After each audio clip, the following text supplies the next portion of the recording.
আসসালামু আলাইকুম রহমতুল্লাহি ওবারাকাতু। চলে আসলো রহমত মাগফিরাত নাজাতের মাস, আলহামদুলিল্লাহ। সুপ্রিয় দর্শক, আজকে আমি এমন একটি দোয়ার কথা আপনাদেরকে বলে দেব, যে দোয়াটি সম্পর্কে স্বয়ং নবীজি সাল্লাল্লাহু আলাইহি ওয়াসাল্লাম কসম করে বলে দিয়েছেন। এই দোয়াটি সম্পর্কে নবীজি কসম করে বলেছেন। এই দোয়াটি কতটা গুরুত্বপূর্ণ হতে পারে একবার ভেবে দেখুন। এই দোয়াটি পড়ে যা চাইবে মহান দয়ালু প্রেময় আল্লাহ রব্বুল আলমিনের কাছে তাই কবুল করে নেবেন। মহান আল্লাহ রব্বুল আলমিন তার সমস্ত দোয়া কবুল করবেন। রিজিক চাইলে রিজিক দিবেন, হায়াত চাইলে হায়াত দিবেন, সন্তান চাইলে সন্তানের প্রয়োজন হলে মহান মালিক আল্লাহ রব্বুল আলমিন সলেহীন নেককার সন্তান দান করবেন। ঋণ থেকে মুক্তি হতে চাইলে মহান আল্লাহ রব্বুল আলমিন আল্লাহ ঋণ থেকে তাকে মুক্তি দিবেন ইনশাআল্লাহ আজ্জা ওয়া জাল্লা। সংসারে চদিক থেকে নেয়ামত, রিজিক, সম্পদ আসতেই থাকবে। গুনাহ মাপ চাইলে জীবনের সমস্ত গুনাহ মাপ হবে। হাতের গুনাহ, চোখের গুনাহ, জবানের গুনাহ, পায়ের গুনাহ, সমস্ত গুনাহ মাফ হয়ে যাবে ইনশাআল্লাহ। সে নিষ্পাপ হয়ে যাবে, আল্লাহ তাকে ক্ষমা করে দিবেন। সর্বোপরি কথা হলো, এই দোয়া পড়ে যা দোয়া করা হবে আল্লাহ তাআলার কাছে মহান আল্লাহ তার সমস্ত দোয়া কবুল করে নেবেন, তার সমস্ত হাজত পূরণ করে নেবেন ইনশাআল্লাহ আজ্জা ওয়া জাল্লা। ওই নারী পুরুষ কতই না ভাগ্যবান, ভাগ্যবতী যে নারী পুরুষ রমজান মাসে প্রতিদিন সেহরির সময় উঠে কষ্ট করে 2 রাকাত তাহাজ্জুদ নামাজ পড়ে এই দোয়াটি পড়ে আল্লাহর কাছে সাহায্য চায়, সে কতই না ভাগ্যবান। সুবহানাল্লাহি ওয়া বিহামদিহি সুবহানাল্লাহিল আযীম। রমজান মাস দামি মাস, রহমত, মাগফিরাত, নাজাতের মাস, সম্মানিত মাস। আর সেহরির সময় দোয়া কবুল হয়, অত্যন্ত গুরুত্বপূর্ণ সময়। সেহরির সময় আল্লাহ তাআলা নূরের ফেরেশতারা দোয়া করে। ওই সময়ে দোয়া করলে রাহমাতুল লিল আলামিন নবীজি বলেছেন দোয়া কবুল হয়। এই দোয়াটি পরীক্ষিত দোয়া, শক্তিশালী দোয়া, নবীজি শেখানো দোয়া, অত্যন্ত কার্যকরী দোয়া। সুপ্রিয় দর্শক, মূল আলোচনায় যাওয়ার পূর্বে চলুন একটু প্রার্থনা করে নেই। হে মহান দয়ালু প্রেময় আল্লাহ, আপনি এই রমজান মাসের খাতিরে, আপনার রহিম রহমান নামের খাতিরে আমাদের সকলকে রমজানের রোজা সুস্থ শরীর রাখার তৌফিক দান করুন। সকলে বলে আল্লাহুম্মা আমিন। রমজান মাসে সুস্থ শরীরে 5 ওয়াক্ত নামাজ পড়ার তৌফিক দান করুন। আল্লাহ আমাদেরকে রমজান মাসে পবিত্র রাখার তৌফিক দান করুন। সমস্ত কঠিন রোগ থেকে আমাদের হেফাজত করুন। সকলে বলি আল্লাহুম্মা আমিন ইয়া আরহামার রাহিমিন। তো প্রিয় দর্শক, চলুন আমরা বিস্তারিত জেনে নেই কোরআন ট্রিটমেন্ট ইউটিউব চ্যানেল। সুপ্রিয় দর্শক, সুপ্রদিনী ভাই বোন, প্রথমে আমরা সংক্ষেপে সেহরি সম্পর্কে জেনে নেই। নবীজি সাল্লাল্লাহু আলাইহি ওয়াসাল্লাম কি সুসংবাদ দিয়েছেন, শুনলে আমার বিশ্বাস আপনি অবাক হয়ে যাবেন, আশ্চর্য হয়ে যাবেন ইনশাআল্লাহ আজ্জা ওয়া জাল্লা। সেহরি খাওয়া আমার নবীজির সুন্নত, আমার নবীজির আদর্শ। সুবহানাল্লাহ। সেহরিতে রয়েছে বরকত, সেহরির মধ্যে রয়েছে কল্যাণ। সুবহানাল্লাহি ওয়া বিহামদিহি। ইহুদি খ্রিস্টানরাও রোজা পালন করত, তাদের উপর রোজা ফরজ ছিল, কিন্তু তারা ভোর রাতে সেহরি গ্রহণ করত না। আমরা সেহরি খাই, ইহুদি খ্রিস্টানরা সেহরি খেত না। তাই রাসূলুল্লাহ সাল্লাল্লাহু আলাইহি ওয়াসাল্লাম ভোর রাতে সেহরি খাওয়ার বিশেষ তাগিদ দিয়েছেন হাদিসের মাধ্যমে। সেহরি খাওয়ার ফজিলত ও গুরুত্ব: 1 নম্বরে, সেহরি পেট ভরে খাওয়া জরুরি নয়, মনে রাখবেন, বরং ন্যূনতম 1 ডুব পানি পান করলেও সেহরি আদায় হয়ে যাবে। হাদিসে এসেছে রাসূলুল্লাহ সাল্লাল্লাহু আলাইহি ওয়াসাল্লাম ইরশাদ করেন, তাসাহহারু ফাইন্না ফিস সাহুরি বারাকা। সুবহানাল্লাহ। অর্থাৎ আমার নবীজি বলেন, তোমরা সেহরি খাও, ও আমার উম্মত তোমরা সেহরি খাও, কেননা সেহরিতে রয়েছে বরকত, সেহরির মধ্যে রয়েছে কল্যাণ। সুবহানাল্লাহ। মুসলিম শরীফের হাদিস। যেহেতু সেহরি খাওয়া বরকতের কাজ, কল্যাণের কাজ, মঙ্গলের কাজ, উত্তম কাজ, সুতরাং ক্ষুধা লাগুক আর না লাগুক, খেতে ইচ্ছা হোক আর না হোক, তবুও সামান্য পরিমাণ হলেও শেষ রাতে, ভোর রাতে ওই সেহরির সময়ে খাবার খেয়ে নেওয়া বরকতের কাজ, কল্যাণের কাজ, উত্তম একটি কাজ। এক্ষেত্রে উদর ভর্তি করে খাওয়া আবশ্যক নয়, এটা মনে রাখবেন। যদি কেউ শুধু পানি পান করে, শুধুমাত্র পানি পান করে, অথবা শরবত পান করে, বা একটি মাত্র খেজুরও খায়, তবে কেউ এ বরকত থেকে বঞ্চিত হবে না, সবাই বরকত পাবে। অর্থাৎ সেহরির মধ্যে যে কল্যাণ রয়েছে সে কল্যাণ পাবে, বরকত রয়েছে সে বরকত পাবে, আল্লাহ তাআলা বরকত দিবেন। প্রিয় দিনদার মুসলমান ভাই বোনেরা, সেহরির সময়টা অত্যন্ত গুরুত্বপূর্ণ সময়। আমরা অবশ্যই ওই সময়ের গুরুত্ব দেব, ওই সময়ে তাহাজ্জুদ নামাজ পড়ে দোয়া করবো ইনশাআল্লাহ। 2 নম্বর ফজিলত হচ্ছে, অন্য হাদিসে রাসূলুল্লাহ সাল্লাল্লাহু আলাইহি ওয়াসাল্লাম বলেছেন, সেহরি খাওয়া বরকতময় কাজ। আমার উম্মত শুনো, সুতরাং তোমরা তা কখনোই পরিত্যাগ করো না, ইচ্ছাকৃত ছেড়ে দিও না। এক ডুব পানি দিয়ে হলেও সেহরি করো, কারণ যারা সেহরি খায় মহান আল্লাহ তাআলা তাদের উপর রহমত বর্ষণ করেন, তাদের উপর কল্যাণ নাজির করেন, সুবহানাল্লাহ, তাদেরকে আল্লাহ তাআলা বরকত দান করেন। এর চেয়ে সুসংবাদ আর কি হতে পারে? আকাশ থেকে বৃষ্টি যে বর্ষিত হয়, রহমত সেভাবে ওই সেহরি খাওয়া ব্যক্তির উপরে বর্ষিত হতেই থাকে। আমার নবীজি বলেন, আমার মত শুনো, এবং ফেরেশতারা তাদের জন্য রহমতের দোয়া করেন, বরকতের দোয়া করেন, তাদের জন্য আল্লাহ তাআলার কাছে ক্ষমা চান। সুবহানাল্লাহ, সুবহানাল্লাহ। মুসনাদ আহমদ শরীফের হাদিস। এর চেয়ে সুসংবাদ আর কি হতে পারে? ইফতার যেমন তাড়াতাড়ি খাওয়া সওয়াবের কাজ, তেমনি সেহরি দেরিতে খাওয়া সওয়াবের কাজ। শুনুন, আর সুবহে সাদিক তথা ভোর রাতের শেষ সময়ে সেহরি খাওয়া মোস্তাহাব বা উত্তম। অনেকে এটা বুঝতে চান না। সেহরি খাবেন কখন? ভোর রাতে শেষ সময়ে সেহরি খাওয়ার চেষ্টা করবেন, ওই সময় খাওয়া কি উত্তম। প্রিয় মুসলমান ভাই বোনের, মানে এই নয় যে ফজরের সময় হয়ে যাওয়ার ভয় থাকে, এদিকে অবশ্যই খেয়াল রাখতে হবে। রাসূলুল্লাহ সাল্লাল্লাহু আলাইহি ওয়াসাল্লাম বলেছেন, আল্লাহ সকল আম্বিয়া কেরামকে তাড়াতাড়ি ইফতার করার নির্দেশ দিয়েছেন, অর্থাৎ ইফতারের সময় যখন হয়ে যাবে তখন সবাই যেন ইফতার করে নেয়। ইফতার সময় হওয়ার সাথে সাথে দেরি করা যাবে না। আমার আল্লাহ সকল আম্বিয়াগণকে এই নির্দেশ দিয়েছেন। আর সেহরি দেরি করে খাওয়ার কথা বলা হয়েছে কিতাবের মধ্যে, তাই তো সাহাবায়ে কেরাম আজমাইন সময় হওয়ার সাথে সাথে দেরি না করে ইফতার করতেন এবং সেহরির শেষ সময়ে খাবার খেতেন। সুবহানাল্লাহ। মুসান্নাফে ইবনে আবি শাইবা হাদিসের কিতাবের মধ্যে রয়েছে। তো অত হাদিস আমরা বুঝতে পারলাম, ইফতারের সময় হলে ইফতার করে নেব, আর সেহরির সময় আমরা কখন সেহরি খাবো? সেহরির শেষ সময় আমরা সেহরি খাওয়ার চেষ্টা করব। সেহরির মধ্যে রয়েছে কল্যাণ, বরকত। 3 নম্বর হাদিসটি শুনুন। নবীজি সাল্লাল্লাহু আলাইহি ওয়াসাল্লাম বলেছেন, আমাদের রোজা এবং আহলে কিতাব তথা ইহুদি ও খ্রিস্টানদের রোজার মধ্যে পার্থক্য হলো আমরা সেহরি খাই আর তারা সেহরি খায় না। আমরা কল্যাণ হাসিল করি, বরকত হাসিল করি, সেহরির সময় উঠে জাগ্রত হয়ে আমরা সেহরি খাই, তারা খায় না। আল্লাহ তাআলা মুসলিম উম্মাহকে সেহরি খাওয়ার তৌফিক দান করুন। হাদিসে ঘোষিত ফজিলত, বরকত ও কল্যাণ পেতে নবীজি সাল্লাল্লাহু আলাইহি ওয়াসাল্লামের অনুসরণ, অনুকরণ ও গুরুত্ব উপলব্ধি করে সেহরি খাওয়ার তৌফিক দান করুন। সকলে বলে আল্লাহুম্মা আমিন। কোরআন ট্রিটমেন্ট ইউটিউব চ্যানেল সুপ্রিয় দর্শক, সেহরির সময় উত্তম সময়, কেননা সেহরির সময় তাহাজ্জুদ নামাজের সময়।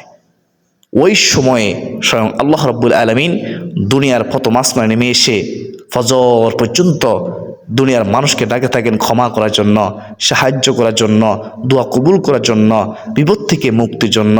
সুবহানাল্লাহ। ওই সেহরির সময় ভোর রাতে আল্লাহ তাআলা ডাকতে থাকেন। নবী করিম সাল্লাল্লাহু আলাইহি সাল্লাম বলেন, আল্লাহ তাআলা রাতের শেষ তৃতীয়াংশে একেবারে দুনিয়ার প্রথম আসমানে নেমে এসে আল্লাহ তাআলা প্রথম আসমানে নেমে এসে ডাকতে থাকেন, বলতে থাকেন, কে আছো ক্ষমা প্রার্থী, আমার কাছে ক্ষমা চাও, আমি আল্লাহ ক্ষমা করে দেব। কে আছো দোয়া প্রার্থী, প্রার্থনা করো, আমার কাছে দোয়া করো, আমি আল্লাহ তোমার দোয়া কবুল করে নেব। কে আছো অভাবী, আমার কাছে সাহায্য চাও, আমি আল্লাহ অভাব দূর করে দেব। সুবহানাল্লাহ। এভাবে আল্লাহ তাআলা ডাকে থাকেন। কার কি হাজত আছে? আমার নবী, দয়ার নবী, মায়ার নবী, রহমাতুল লিল আলামিন নবীজি বলেন, আল্লাহ তাআলা বলতে থাকেন, ও দুনিয়াবাসী কে আছো অসুস্থ, আমার কাছে সাহায্য চাও, আমি আল্লাহ সুস্থ জীবন দান করবো ইনশাআল্লাহ। রহমাতুল লিল আলামিন নবীজি বলেন, এইভাবে আল্লাহ তাআলা সেহরির সময় ভোর রাতে ডাকে থাকেন। সুবহানাল্লাহ। হযরত আবু উমামা রাদিয়াল্লাহু তাআলা আনহু থেকে বর্ণিত, নবী করিম সাল্লাল্লাহু আলাইহি ওয়াসাল্লাম বলেন, তোমরা কিয়ামুল লাইলের প্রতি যত্নবান হও, কেননা তা তোমাদের পূর্ববর্তী নেককারদের অভ্যাস ছিল। সুবহানাল্লাহ। সবাই তাহাজ্জুদ নামাজ পড়তো, ওই সময় উঠতো কষ্ট করে, এবং রবের নৈকট্য লাভের বিশেষ মাধ্যম হচ্ছে তাহাজ্জুদ নামাজ, আর তা পাপরাশি মোচনকারী, সুবহানাল্লাহ, ক্ষমা হওয়ার মাধ্যম এবং গুনাহ থেকে বাধা প্রদানকারী। গুনাহ থেকে বাঁচিয়ে রাখবে তাহাজ্জুদ নামাজ। তিরমিজি শরীফ 3549 নম্বর হাদিস। প্রিয় দিনের মুসলমান ভাই বোনেরা, তাহাজ্জুদ নামাজ পড়লে সম্মান বৃদ্ধি করে দেন আল্লাহ তাআলা। তাহাজ্জুদ নামাজ পড়লে দোয়া কবুল মনে আশা পূর্ণ হয়। তাহাজ্জুদ নামাজ পড়লে আল্লাহ তাআলাকে সন্তুষ্টি করা যায়। তাহাজ্জুদ নামাজ পড়লে জীবনে গুনাহ মাফ হয় এবং গুনাহ থেকে বেঁচে থাকা যায়। তাহাজ্জুদ নামাজের এত সম্মান, তাহাজ্জুদ নামাজের এত গুরুত্ব, অথচ আমরা তাহাজ্জুদ নামাজ পড়ার চেষ্টা করি না। এই রমজান মাসে আমরা পড়ার চেষ্টা করবো ইনশাআল্লাহ। কোরআন ট্রিটমেন্ট 1 ইউটিউব চ্যানেল সুপ্রিয় দিনী ভাই ও বোন, এতক্ষণ পর্যন্ত যারা মনোযোগ সহকারে শুনেছেন, আমার বিশ্বাস আপনারা বুঝতে পেরেছেন তাহাজ্জুদ নামাজের সময়টা কতটা গুরুত্বপূর্ণ সময়, রমজান মাসে ভোর রাতে সেহরির সময়টা কতটা গুরুত্বপূর্ণ সময়। ওই সময়টার মধ্যে দোয়া করলে দোয়া কবুল হয়। আপনারা বুঝতে পেরেছেন সেহরির মধ্যে রয়েছে বরকত, সেহরির মধ্যে রয়েছে কল্যাণ। সেহরি যে খাবে তার জন্য রহমতের ফেরেশতারা দোয়া করবে, আলহামদুলিল্লাহ। তো প্রিয় দর্শক, এখন শুনুন কিভাবে এই দোয়াটি তাহাজ্জুদ নামাজ শেষে, তাহাজ্জুদ নামাজ পড়ে 10 বার পড়বেন। কোন নিয়ম পড়বেন, কেউবে পড়লে আল্লাহ তাআলা দোয়া কবুল করবেন, সমস্ত হাজত পূরণ করবেন ইনশাআল্লাহ। আমি খুব সহজে বলে দেওয়ার চেষ্টা করব, আপনারা ধৈর্য সহকারে শেষ পর্যন্ত দেখে থাকুন, শুনতে থাকুন। মনোযোগ দিয়ে না শুনলে আপনারা কিছুই বুঝতে পারবেন না। প্রিয় দর্শক, সেহরির সময় প্রথমত ঘুম থেকে উঠে নবীজি শিখানো যে মাসনুন দোয়াটি রয়েছে, দোয়াটি পড়বেন। আমরা অনেকে দোয়াটি পারি কিন্তু পড়ি না, অলসতা করি, অবহেলা করি। দোয়াটি পড়লে সুন্নত আদায় হবে, আল্লাহ রাসূল খুশি হবে, আল্লাহ তাআলাও খুশি হবে। সুন্নত আদায় করা সওয়াব পাবো, দুনিয়াতে কলম পাবো, আখিরাতেও কলম পাবো, আমাদের আমলনামায় নেকি হবে। সে দোয়াটি হচ্ছে আলহামদুলিল্লাহিল্লাযী আহইয়ানা বা'দা মা আমাতানা ওয়া ইলাইহিন নুশুর। এই দোয়াটি আমরা কিন্তু বাড়ি পড়ি না, পড়ার চেষ্টা করবেন। তো তারপরে আপনারা মেসওয়াক করবেন, উত্তম মেসওয়াক করবেন। মেসওয়াক করলে দাঁতের মাড়ি শক্ত হয়, মেসওয়াক করলে দাঁতের ফুলা দূর হয়, মেসওয়াক করলে দাঁতের বিভিন্ন রোগ দূর হয়ে যায়। মেসওয়াক করলে, সবসময় মেসওয়াক করলে মৃত্যুর সময় কালিমা নসিব হয়। আল্লাহু আকবার কাবীরা। মেসওয়াকের অনেক উপকারিতা, অনেক গুরুত্ব। রাসূলুল্লাহ সাল্লাল্লাহু আলাইহি ওয়াসাল্লাম সবসময় মেসওয়াক করতেন, ঘুম থেকে জাগ্রত হয়েই মেসওয়াক করতেন। তো আমরা মেসওয়াক করব, তারপর ইস্তিনজার প্রয়োজন ইস্তিনজা করে নিব, তারপর আমরা উত্তম রূপে ভালোভাবে অজু করে নিব। অনেকে অজু করার সময় তাড়াহুড়ো করেন, মনে রাখবেন অজুর সময় তাড়াহুড়ো করবেন না। একটি পশম শুকনো থাকলে আপনার অজু হবে না, আর অজু না হলে নামাজ হবে না। তাই মনোযোগ সহকারে অজু করবেন যেন একটি পশম শুকনো না থাকে। আশা করি বুঝতে পেরেছেন। তো উত্তম অজু করার পরে তারপরে তাহাজ্জুদ নামাজ পড়বেন কমপক্ষে 2 রাকাত। এই রমজান মাসে এখন থেকে নিয়ত করুন যে আমি প্রতিদিন সেহরির সময় কমপক্ষে 2 রাকাত হলেও তাহাজ্জুদ নামাজ পড়ব। আপনি চাইলে বেশিও পড়তে পারেন, 2 রাকাত করে, 4 রাকাত, 6 রাকাত, 8 রাকাত, আপনি চাইলে বেশিও পড়তে পারেন।